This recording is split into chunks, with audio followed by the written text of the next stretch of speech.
And please welcome to the show right now. It's the one and only Sam Fender. Make some noise. Yes. Sam, welcome back to Radio 1. Good to have you here. People watching, hottest record. But if there's one thing that people need to know before we press play on it, what is it? It's a song that it was actually the last sort of song that we wrote for the album, weirdly, and then it ended up becoming the title track. And it's about somebody who I was very close to who passed away in November last year, but she was sort of like a mentor, and she was like a surrogate mother in a lot of ways, and she always used to complain about me like not ever mentioning her. She was always like, why haven't you mentioned us in your acceptance speech, because I taught you everything. She used to make always guilt trip us about it. So now I've repaid her by putting her in a song. I hope she's up there somewhere thinking like, about time, kid. Do you know what I mean? Well, it is massive, this thing, Sam. It dropped on Friday, a retrospective hottest record. We don't do it for many, but this one feels like it needs one. Sam Fender, hottest record. This is People Watching. Radio 1. Hottest record. Sam Fender, People Watching, make some noise. Studio, yes. Hottest record tonight. Sam hanging out with us to talk us through it.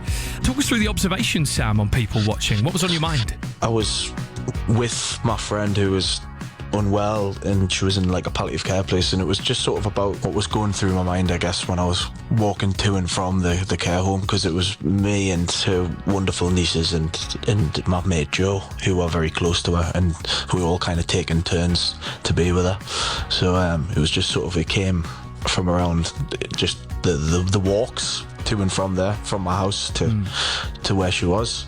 It's just a song about how much I love her really, and how much I respected her. And as I said, she always used to be like, you know, you haven't said anything. She was like, she was larger than life, like as a you know. So it was. I felt like she needed something that was soaring. Yeah, she sounds like a real character, dude. And she was class. You know, a perfect flag bearer for this album, essentially. People Watching. It's the title track. It's the first one we've got. When you wrote this song, you said you wrote it right at the very end. Why did this song in particular feel right to lead the charge?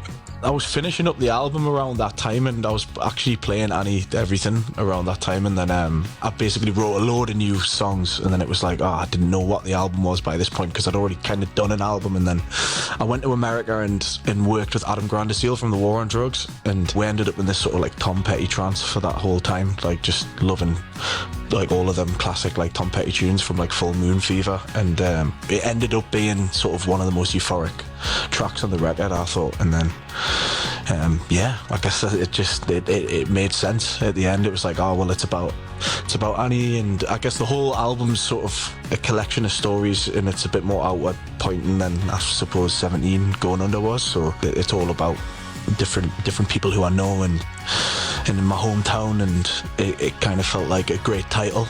I like that, dude. It's, you know, for you, everything you do is about human connection, and is about a collective and everyone being in it together. Attempting. But you know, and you know this, I've said this to you before, but it's what we need. You know, it's very rare that we get sent music to the show that actually knows what it is to be a human being. And when I listen to your music, that's what we get. Thank you, mate. That's really, really sweet. Going and working with Adam from the War on Drugs, you know, was there something in the sound of the album, or something you wanted to capture in particular that you felt only Adam could bring to life for you? I mean, yeah, I've been a huge fan of the War on Drugs for many years, as you can obviously tell from my songs. When I was 20, I went through like a mad time with my health at the time, and the Lost in the Dream album was like something that carried us through it. So I really wanted to. I've always loved. He's always been a muse for us anyway. So it was kind of one of those moments we say up north, like Shy Burns getting out, and it was.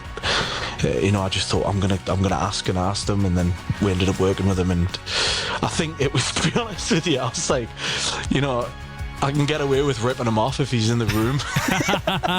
It's true. You know I mean? It's true. Groom the ego a little bit.